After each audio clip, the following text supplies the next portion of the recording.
What is up, everyone? Welcome to round 8, the finals of the Portland Monthly Premodern Paper Magic Afternoons 2025 tournament for August. We got two awesome decks vying for that title, so let's get into those deck lists.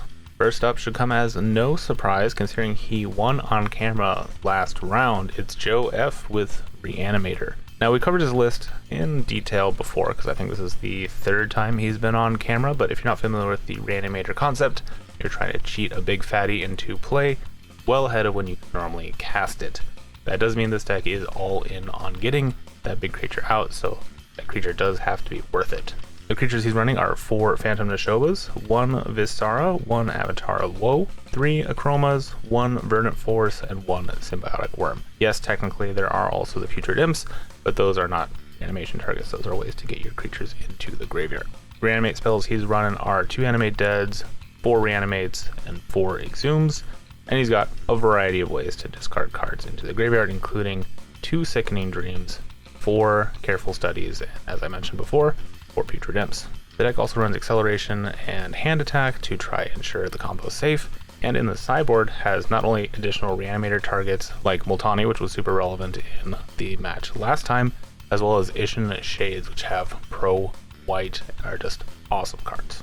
The sideboard can also be transformational and play Oath of Druids as a way to get a threat out even quicker, especially against creature-heavy decks. Overall, a really sick list. Joe has been working on this for a very long time. It's definitely his pet deck, as you can see all the love and care going into not only the card choices and being all Japanese for the most part, but also alters and signatures, and it's just really cool to see him make it all the way to the finals. But before we get to see if he actually gets crowned a champion, who's he playing against? Next up is Shay. I'm hoping I'm pronouncing that right, dude, with another format classic in Blue-White Landstill. This is very much a control list with lots of board wipes, counter magic, and removal, as well as card draw to eventually tire your opponent out of resources until you can land a big Decree of Justice, or even just win through a stuck standstill and lands. Looking through the list, there's a little bit of spice and not what I would consider stock. There's a 1 of Forbid as a way to get a recurring counter spell, and a 1 of Akroma's Vengeance as well, which is destroy all artifacts and enchantments.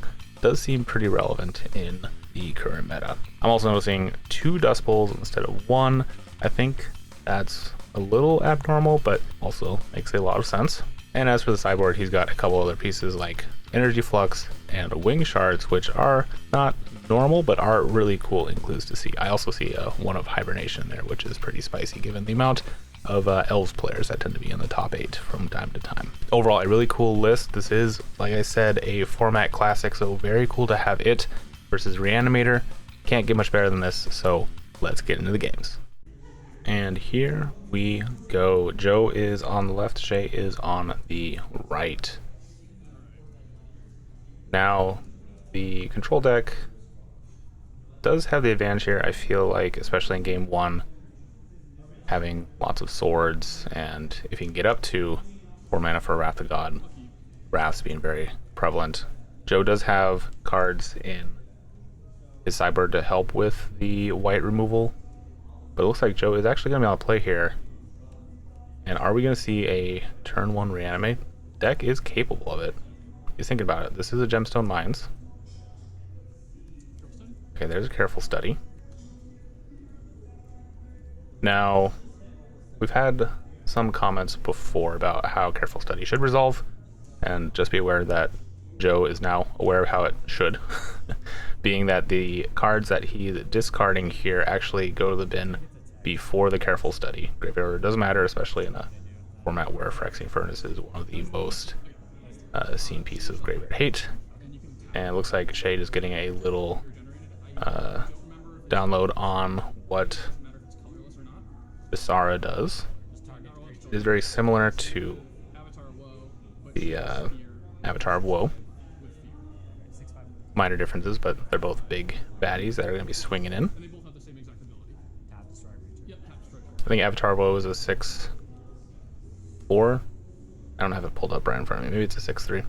Either way, they both can remove plenty of things, but neither are exactly what Joe wants to have here.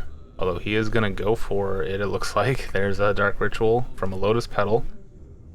And we are going to Cabal, probably naming Swords here. Doesn't see any swords. Doesn't see any interaction really at all. There's a mana leak, a forbid, and a bunch of lands. Alright, we are going to reanimate here. Losing quite a bit of life. Losing 6 there, it looks like. And say go. Okay, there's the Darkheart Waste. Get in for 5, I believe. Yeah, that is a 5/5. 5/5 Isara. Alright, Shay not having a lot of interaction, unfortunately, right now. And is on a 3-turn clock as it stands. He will not get to play out a Wrath of God. He basically needs to find a blocker.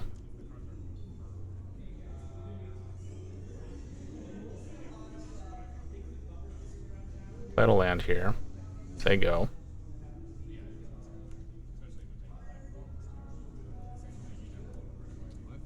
Get in for another 5.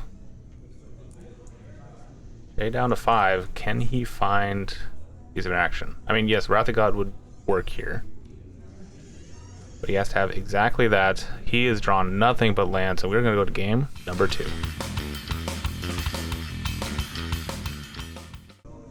And here we are in game number 2.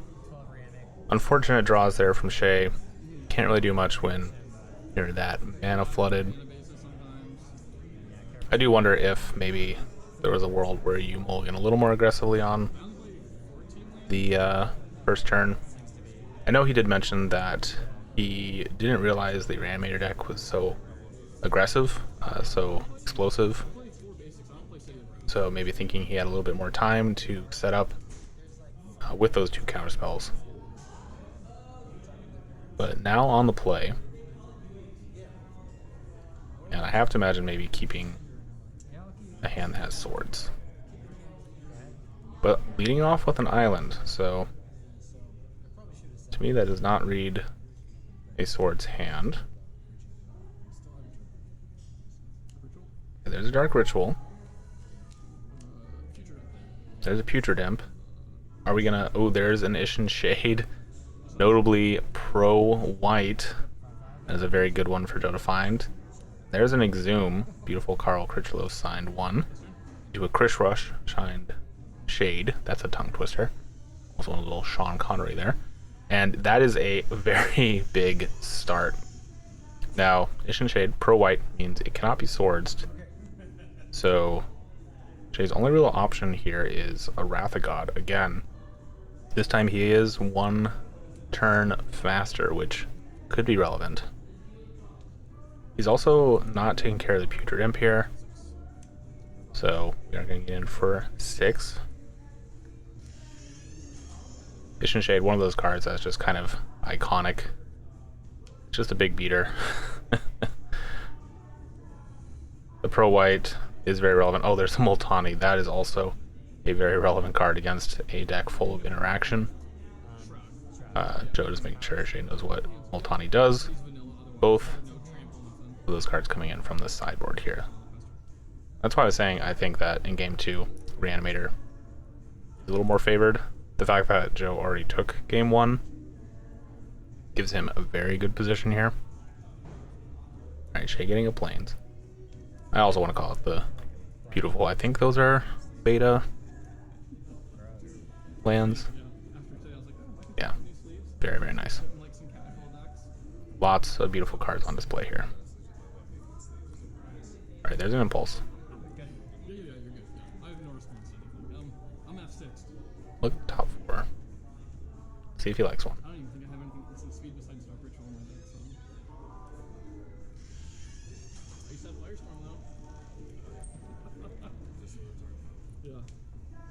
And did he draw some kind of interaction?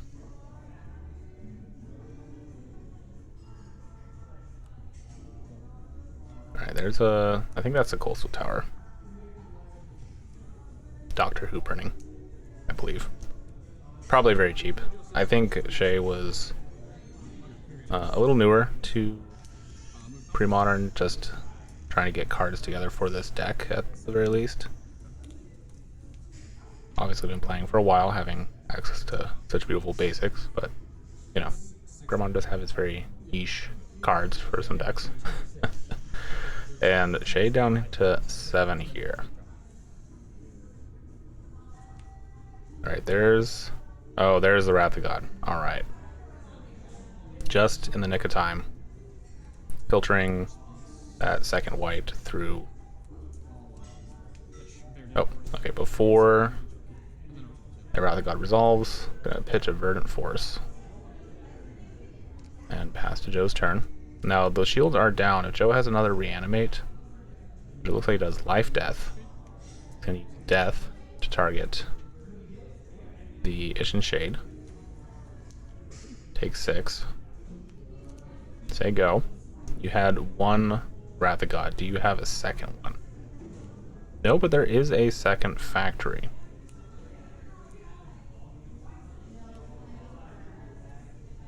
This is interesting. Joe gonna swing in. Ooh, we're animating both factories. I guess we're gonna trade here. Oh, Shay rethinking it. Look at his hand. He can pump one of the factories, so it will be a true trade. That is kind of dangerous. Still thinking it through. Okay, wanting to leave up a blue. Doesn't really matter because yeah, one entered this turn, so only one can pump itself or pump the other factory.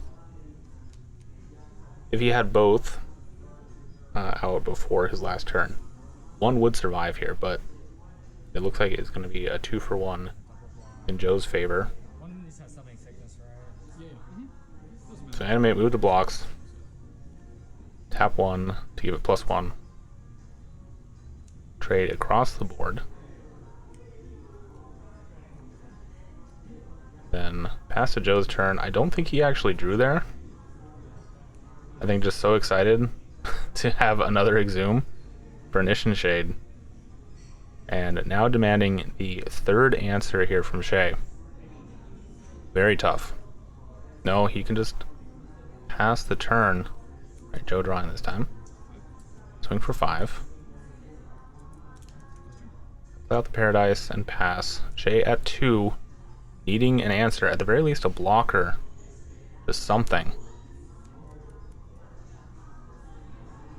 Will he have it? Nope, that's it. Joe takes it down in a blisteringly fast 2-0. Well, when the Reanimator deck has the nuts, it is just hard to stop. Unfortunate game 1 there for Shay, but game 2, he had the answer multiple times, and it was still not enough. Congrats to Joe for taking it down. I believe this is his first monthly win after, well, being one of the founding members of the Portland Premodern group, so that's pretty amazing. And thanks to all you guys for making it this far. If you like the video, make sure to give it a thumbs up, subscribe if you're not already subscribed to the channel, and if you've been subscribed to the channel and you're wondering how to support what I'm doing even more, consider joining that Patreon. You may notice all the wonderful names displayed on screen currently. Those are all our active patrons. Money from the Patreon goes towards gear upgrades, travel expenses to go to other tournaments in other cities, and just helping me make more higher quality videos. Thanks again for watching, and I'll catch you next time.